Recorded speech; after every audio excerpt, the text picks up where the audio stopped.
unified cosmic assembly, a grand coalition of countless civilizations spread across galaxies, had grown accustomed to new species joining the cosmic fold. For billions of years, the process was the same. A primitive species developed technology, stumbled into space, and reached out hatchling bird learning to fly. Some species floundered, others perished, but the lucky ones found peace within the assembly's ancient wisdom. Humans were expected to be no different. That was the very problem. Earth was a tiny blue planet orbiting an ordinary star, buried in an unimpressive corner of the Milky Way. It was logged as Planetary System Sol 3 on the Assembly's star charts, an unremarkable dot among trillions. The signal was first detected on the Lortzid Array, a massive interstellar listening post floating far beyond the Andromeda spiral. Its sensors were finely tuned to detect the first flickers of intelligent life, radio bursts, structured pulses, desperate calls for attention. That morning, the Lortzid operator, a gelatinous being known as Chlorin-12, was dozing when the anomaly appeared on his console. Attention, incoming frequency sweep detected. Origin, Sol 3. Chlorin's many tendrils twitched. He poked a sluggish eye toward the blinking alert. Another species had made the leap to interstellar signals. A tiny accomplishment, really, but significant enough to warrant a report. He flicked a switch, allowing the signal to play. What he heard made him pause. Message was polite, almost timid. "Hello, friends. We are humans. Please don't make us mad," said Williams. Chlorin's tendrils curled in confusion. His species had been interstellar for 50 million years. He'd heard countless variations of first contact messages before. Some were excited, others pleading, many filled with poetry and wonder. This message was different. He replayed the words slowly, his tendrils tracing the waveform. He felt certain his translators were malfunctioning. "Please don't make us mad?" A warning? An invitation? It was impossible to tell. "Strange," Chlorin muttered to himself, recording the anomaly for further analysis. Perhaps they mistranslated. Chlorin filed the report, sending it to the Assembly Council. For a time, nothing more came of it. 2 weeks later, a second message arrived. Ahmet Kai. Chlorin wasn't at his post when it played. This time, the message swept across all listening stations simultaneously, a broad-spectrum broadcast that rippled through the stars like a stone dropped into a pond. The signal had force, intent. It read, "We really mean it, please, don't make us mad." And war. What the analyst found unnerved them. Humans were unique, disturbingly so. While most young species followed predictable arcs evolving from savagery into enlightenment, humans had never fully abandoned their violent instincts. Their history was a tapestry of blood and fire, empires risen and fallen, wars that turned continents to ash. Yet there was more. Beneath the violence, there was a strange resilience, an ability to thrive on conflict, to learn from destruction. Excerpt from The Dark Star. This revelation was brought to the Assembly Council, the Council of Prime Rulers. The Assembly Council, seated in the center of the known universe, was a shimmering beacon of order.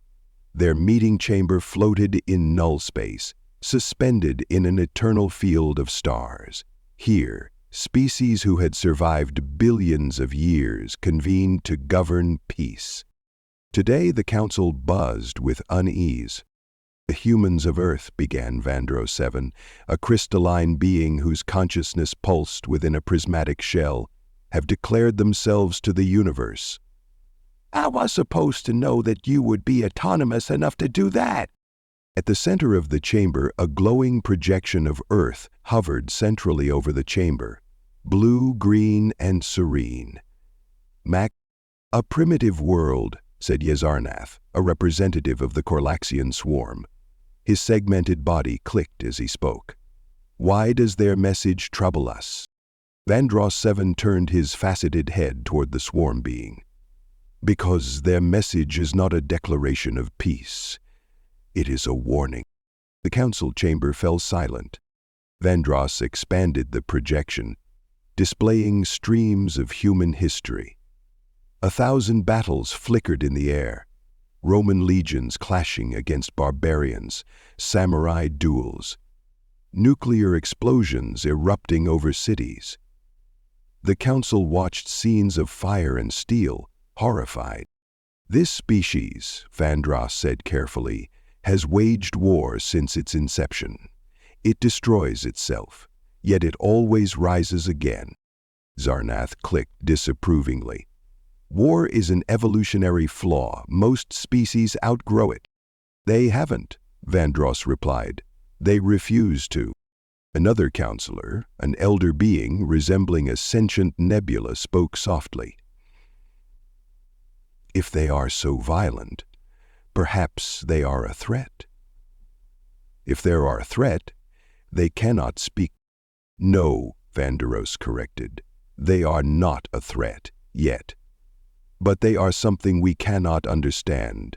They embrace their anger. They say, please don't make us mad. Do we really wish to find out what happens if we do? Here, Trix hollered. The council murmured. The implications were disturbing.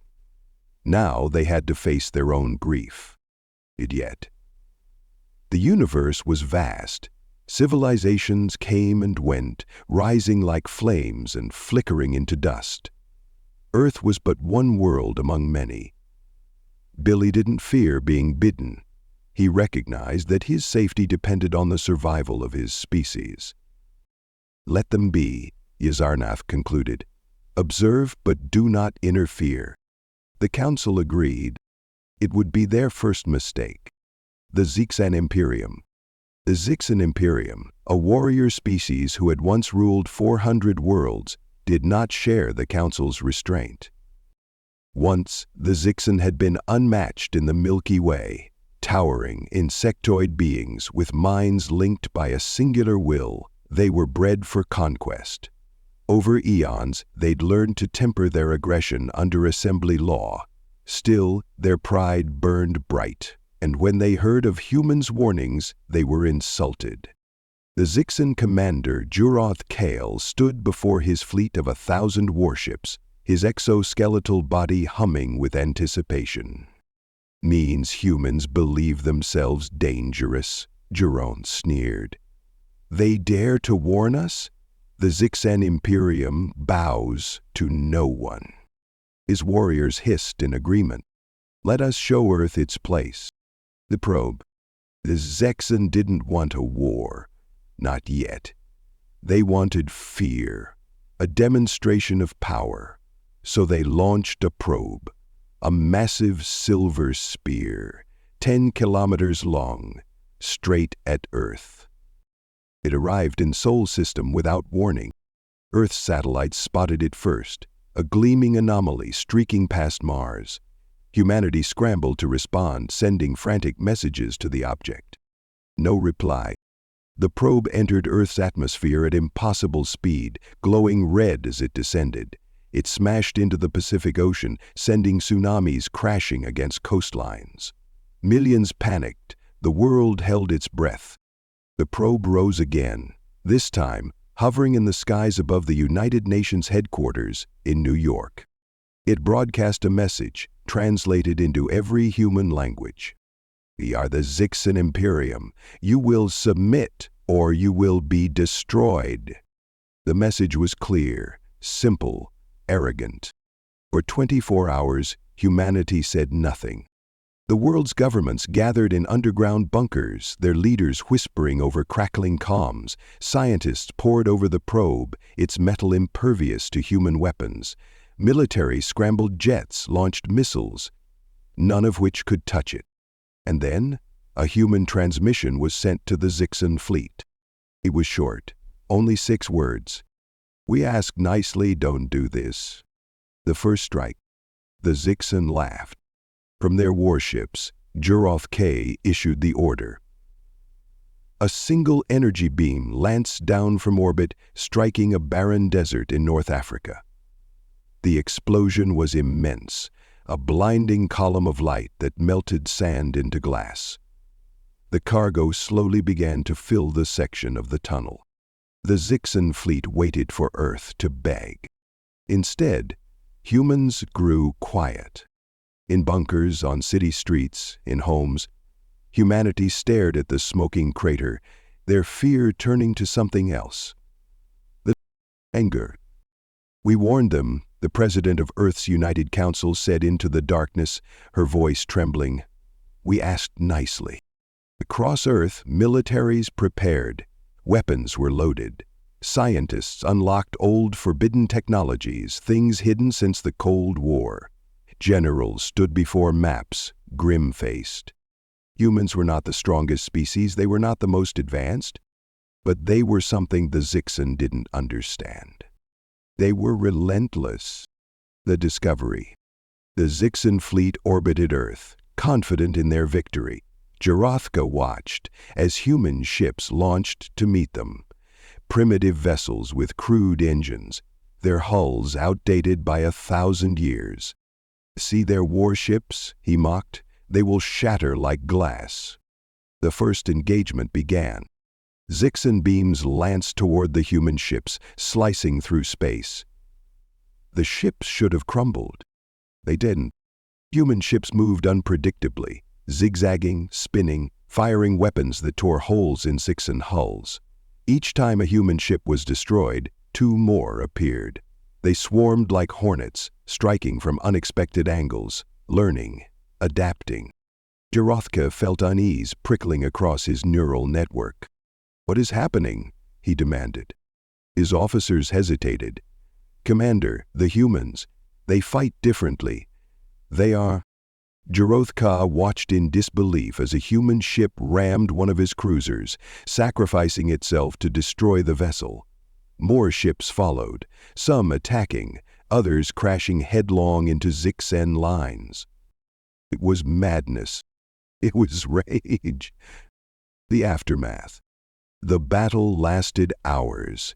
The Zixan, for all their pride and strength, were shattered. Their fleet retreated, broken, limping back into the void. Earth remained. In the silence that followed, humanity sent one last message, broadcast not only to the Zixan, but to the entire assembly. We asked nicely, please don't make us mad." The message rippled across galaxies, carried on waves of static. For the first time in eons, the assembly felt fear. In the heart of the unified cosmic assembly's great chamber, the Council of Prime Rulers gathered once more. An air of dread hung heavy over them, like a storm cloud lingering on a clear day. The vast, starlit dome, usually filled with measured voices and calm decisions, now buzzed with hushed arguments. Fear had crept into the assembly for the first time in eons. At the center stood Vandross 7, his crystalline form shimmering under the ambient light. Even his composed exterior showed cracks, his normally refracted hues darkened with worry.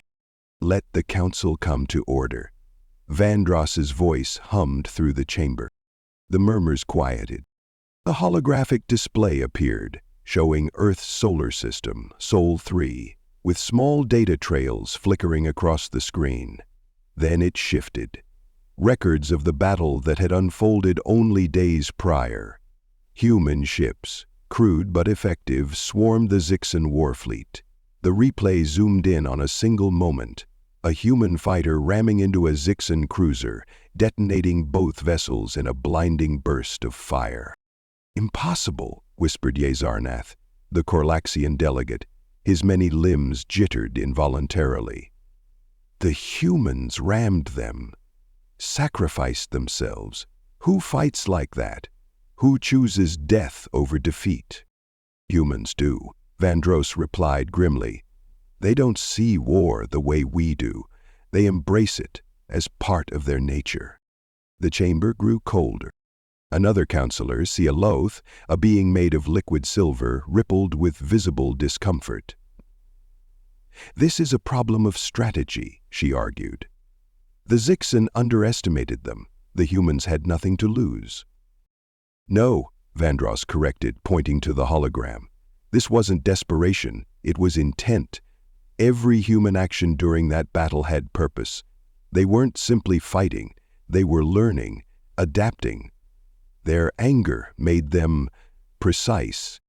The display zoomed out, showing Earth itself, small, fragile, teeming with life, a tiny world that had bested a fleet of warriors who once ruled the Milky Way. They asked us not to make them mad, Vandross continued. We didn't listen. Now we have discovered what they are capable of. Silence heavier than gravity filled the chamber. Finally, Yazarnov clicked his mandibles. The humans must be contained. End of section 7. Recording by Craig Phillips. Contained? Vandross repeated sharply. And if they resist? Yazarneth's segmented limbs flared wide. Then they will face the consequences. The Assembly cannot allow a species like this to spread unchecked. Vandross turned toward the great projection of Earth. It hung there, vulnerable yet defiant. I warn you all, he said softly. If you push them, they will push back harder. If you corner them, they will find a way out. The Zixan have already paid the price. Do not make the same mistake. And if we do nothing? Sialoth asked. Then we prepare for a future, Vandross answered, where humans are no longer the hunted, but the hunters. 2. Earth responds. The Zixan retreat became a legend on Earth almost overnight. At first, disbelief gripped humanity. News channels showed footage of the alien fleet's defeat, hulking Zixan ships crashing into oceans, burning across the skies like dying meteors. Social media erupted with celebrations, conspiracy theories, and fear.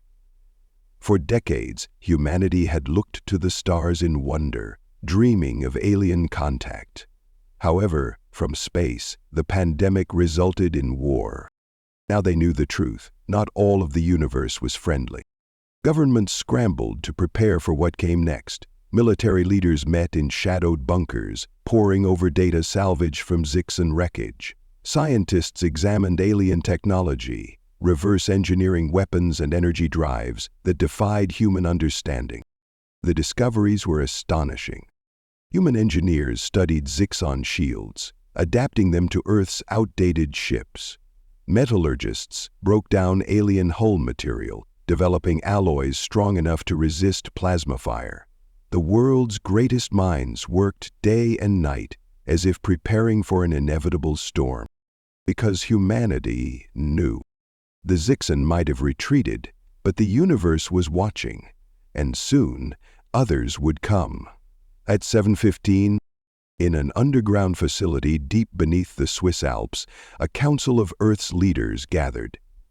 The room was dim, filled with the hum of machines and the scent of recycled air. At its center stood General Rachel Myers, Supreme Commander of Earth's Unified Defense Forces. We can no longer afford to think of ourselves as a small planet, she said, her voice calm but firm. The Zixan attack was a warning, a test perhaps. We survived because they underestimated us. A screen lit up behind her, showing galaxies mapped by Earth's astronomers. Vast, unknown territories lay beyond Sol System. Hundreds of stars, thousands of civilizations.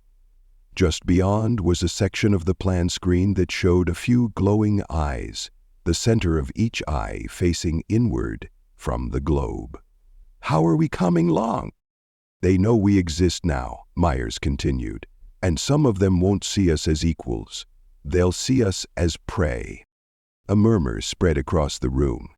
What do we do? Asked one delegate. Myers met their gaze. We prepare. We expand. Earth will never be caught off guard again. And so the world united, not under fear, but purpose. 3. The Zixan aftermath. On a barren moon orbiting a gas giant far from Earth, the remnants of the Zixan fleet regrouped. Their ships were broken, their warriors humiliated. Commander Jaralfka sat in the darkened war room of his damaged flagship, staring at the holographic display of Earth. His once proud exoskeleton was cracked, the emerald sheen dulled with defeat. "You wish to return to fight them?" one of his sub-commanders hissed. "No," Jaralfka replied, voice low. "Not yet." He replayed footage of the battle, his multifaceted eyes watching human ships tearing through his fleet like a swarm of hornets. They moved with reckless speed, ignoring their own survival to achieve victory. The humans fought with a kind of fury the Zixan had never encountered before, and that terrified him. "Commander?" his subordinate prompted. Jaralfka clenched his mandibles. "We underestimated them once. We will not make that mistake again." He pointed at Earth, the image flickering on the screen. "This species is unlike any we've faced. They are rage and cunning bound together. They do not fear destruction. They wield it." "Me," the subordinate hissed in protest. "You speak of them as though they are gods." Jaralfka's voice deepened, reverberating across the war room. "No. They are not gods. They are humans.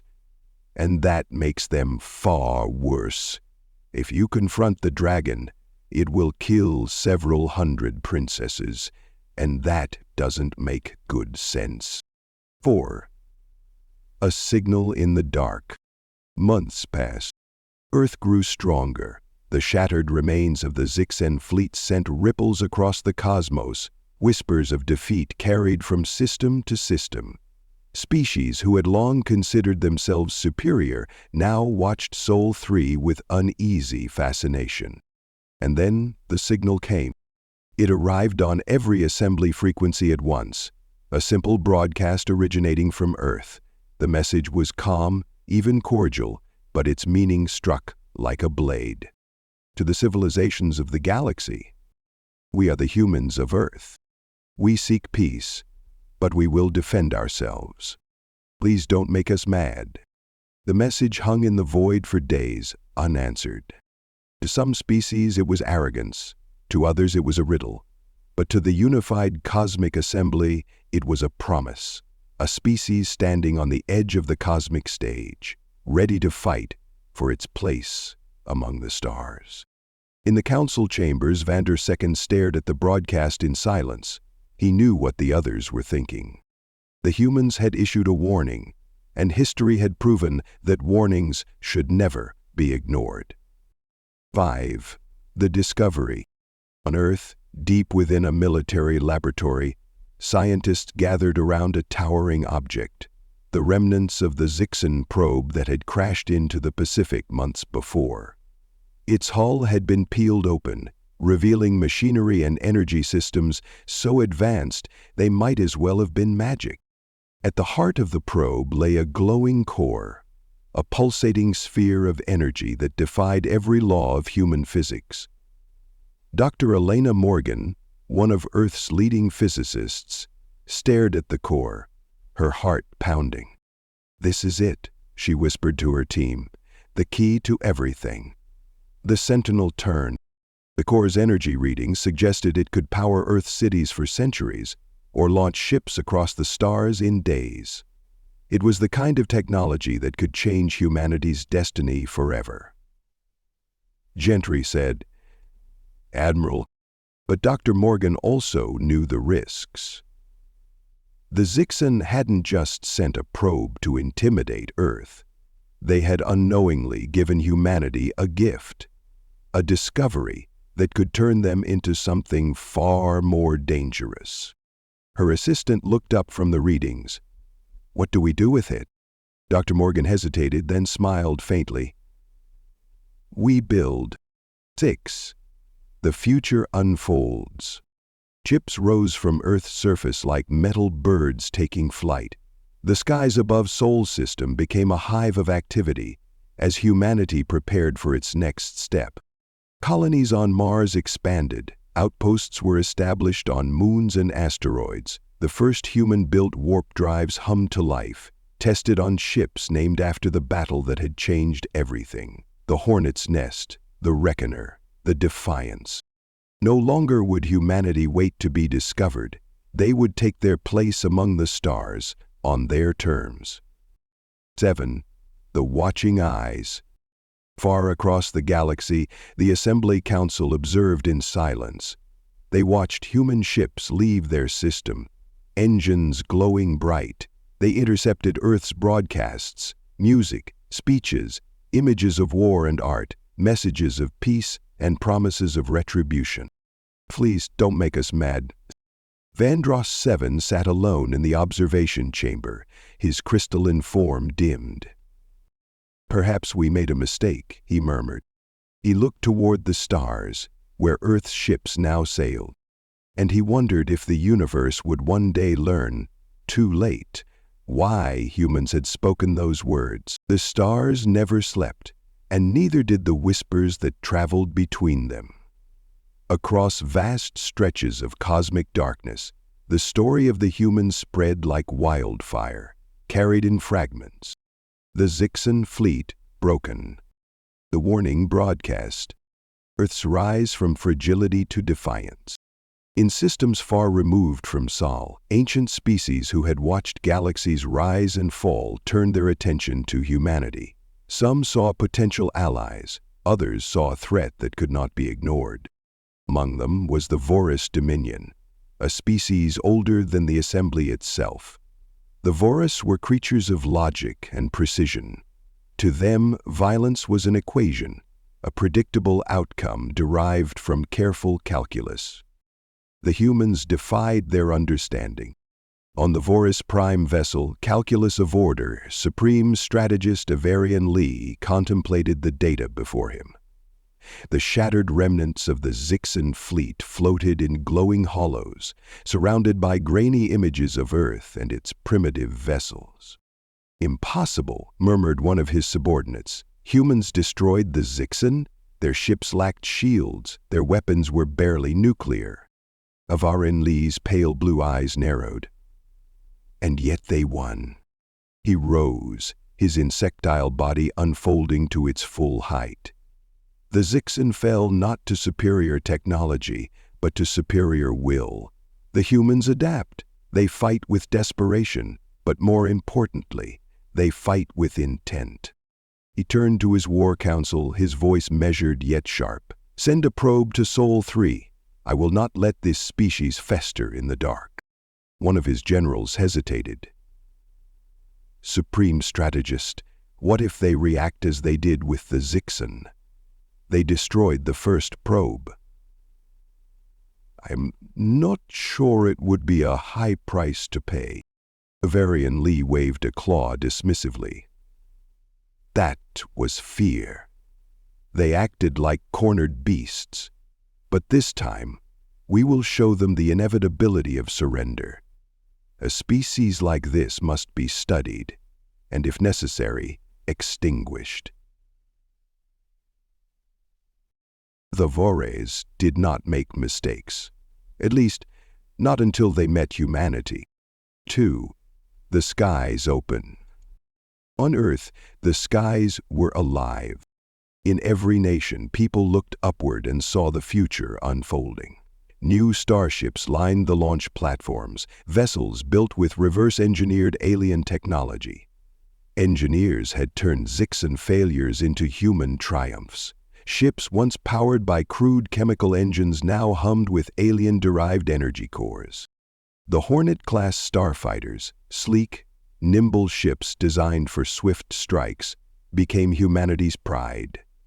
Larger cruisers and battleships were commissioned, their hulls emblazoned with Earth's united insignia, a fractured globe held together by wings of flame. Humanity, for the first time, had become a spacefaring civilization.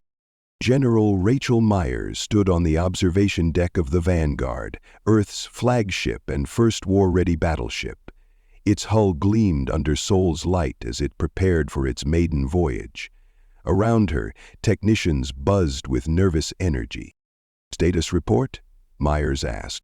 "All systems green, ma'am," replied her officer, Captain Thomas Way. "Energy cores stable, weapons at standby, crew ready." Rachel nodded, her expression grave. She turned toward the vast window, gazing at Earth's blue curve below. "This is more than a test flight," she said softly. "It's a message." "Ma'am?" Way asked. Rachel's eyes reflected the distant stars. "They're watching us. And they're waiting to see if we belong out there. Let's make sure they know we do." 3. The arrival. Deep within the Kuiper Belt, on the edges of Sol system, the Vora's probe appeared. It was sleek and silent, crafted from living metal that shimmered as it absorbed light. It scanned every asteroid, every icy fragment as it drifted closer to the inner planets. Humanity's sun glared ahead, indifferent to the invader. On Earth, deep space sensors picked up the anomaly immediately. All of the inner galaxy's trajectories had been changed directionally. General Myers, a technician, called out urgently, "We have incoming. Unknown object detected in the Kuiper Belt. It's not natural." Rachel Myers appeared on the command bridge within minutes, her gaze fixed on the screen showing the probe, an elegant, alien machine moving with eerie precision. "Is it Zixin?" she asked. "No, ma'am," replied the technician. "Energy readings don't match. This is something new." Rachel's lips tightened. "Open a channel." The room fell silent as the message broadcast across the system. "This is General Rachel Myers of the United Earth Defense Fleet. Identify yourself immediately." The probe didn't respond. Instead, it emitted a pulse. Across Sol's system, every human ship went dark for a single chilling moment. Earth satellites flickered, power grids trembled, and then just as quickly, everything returned to normal. "What the hell was that?" Way asked, his voice sharp with alarm. Rachel's expression remained steel. "It was a warning shot. A test." "What?" She turned to her officers. "Prepare a task force. We're going to meet whoever sent that thing." 4. The first confrontation. The human task force, led by the Vanguard and 2 escort cruisers, surged toward the Kuiper Belt. The ships gleamed under the faint starlight, their engines blazing trails of blue fire. Inside the flagship, the crew operated with grim determination. "General, we're approaching the object," Captain Way reported. "On screen," Rachel ordered. The Vora's probe loomed ahead, its smooth, alien design shifting like liquid metal.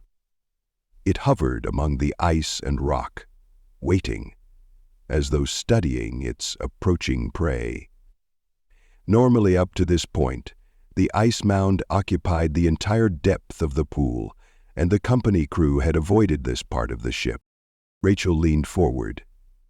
"Weapons at standby. Open a direct channel." For the second time, her voice echoed into the void. "Identify yourself. We are humans of Earth. If you mean us harm, we will respond in kind." Seconds passed. The probe shifted. A piercing sound resonated across all frequencies, a sound not meant to be understood by human ears. The lights on the Vanguard dimmed, the energy core fluctuating. "General," Way shouted, "they're trying to disable us." Rachel's face hardened. "Weapons free." The human ships fired as one. Beams of plasma, refined from alien technology, streaked through the void and struck the probe. It recoiled, the liquid metal rippling like disturbed water. But the probe didn't fall. Instead, it retaliated. A lance of white-hot energy shot forth, grazing one of Earth's cruisers. The hull melted instantly, leaving behind a smoking crater. "Evasive maneuvers," Rachel barked. The battle was chaos. Human ships zigzagged and spun, firing in patterns no other species would dare attempt. The probe fought back with precision, each shot calculated to destroy. For every hit it delivered, human ingenuity countered. Imperfect, but relentless. Finally, the Vanguard closed the distance. Rachel gripped her command chair. "Charge the kinetic cannon. Fire when ready." The kinetic cannon, a brute force weapon unique to humanity, charged with a deep hum. Unlike energy weapons, it used sheer momentum, launching a projectile the size of a bus at near relativistic speeds. "Cannon charged," Wei yelled. "Via." The projectile slammed into the probe with the force of a small asteroid. The alien machine's outer shell shattered, its liquid surface rippling one last time before freezing into inert fragments. The battle was over. Cheers erupted across the Vanguard. Rachel didn't smile. She stared at the shattered probe on the screen. "Send a message to Earth. Tell them we're not alone out here, and they're testing us." 5. The Voris reaction. On the Voris Prime vessel, Supreme Strategist Avarian Lee reviewed the probe's final transmission. The humans' crude yet effective tactics filled the holographic screen, their ships dodging, striking, and finally destroying what should have been an indestructible scout. "The probe failed," murmured a subordinate, aghast. Said President Shaw. "It ran into absolutely no obstacles in the full contest." Avarian Lee said nothing at first. He watched humanity's victory unfold frame by frame, his claws tapping thoughtfully. "They have surpassed my expectations," he said finally. "Primitive, yes, but they are no longer a species of prey." He turned toward his council. "The humans are dangerous because they are unpredictable. They adapt faster than any species I have encountered." "What do we do?" one general asked nervously. Avarian Lee's eyes burned with cold light. "We prepare. If we wait, they will surpass us. We must strike now, before their power eclipses our own." The council fell silent, but deep in their hearts, doubt lingered. Even for the Voris, humanity was becoming something they could not calculate. 6. Humanity decides. Back on Earth, the destruction of the Voris probe shook the planet. News spread like wildfire. Analysts speculated, leaders argued, was this an act of war or a warning, and what would humanity's response be? John Bennington's father had been a physician. In the UEDF Command Center, Rachel Myers met with Earth's leaders. Holograms of presidents, premiers, and kings flickered around the table. "This is not over," Rachel said firmly. "Whoever sent that probe will come looking for answers. We need to be ready." Rachel said. A leader from Europe asked, "Ready for what? Diplomacy or war?" Rachel's gaze hardened. "Both." She looked around the room. "We cannot rely on the goodwill of alien civilizations. We must prepare for peace and be ready for war." The room fell quiet. Finally, Earth's leaders agreed. Funds were allocated. Factories roared to life. The first Earth Defense Armada was commissioned. Ships built not only to defend humanity, but to expand its reach among the stars. 7. The reckoning begins. Years later, as Earth's fleets patrolled the edges of Sol's system, humanity's reputation grew. The galaxy watched from a distance, no longer certain whether the humans were prey or predators. The Voris Dominion, true to their nature, sent their war fleet. They arrived at the edge of Sol with precision and power, 1,000 ships blocking out the starlight. But humanity was ready. As the Voris fleet approached, they received a message. War over. In the Voris Dominion. This is Earth's defense fleet. We asked you not to make us mad. You didn't listen. Now you'll understand why.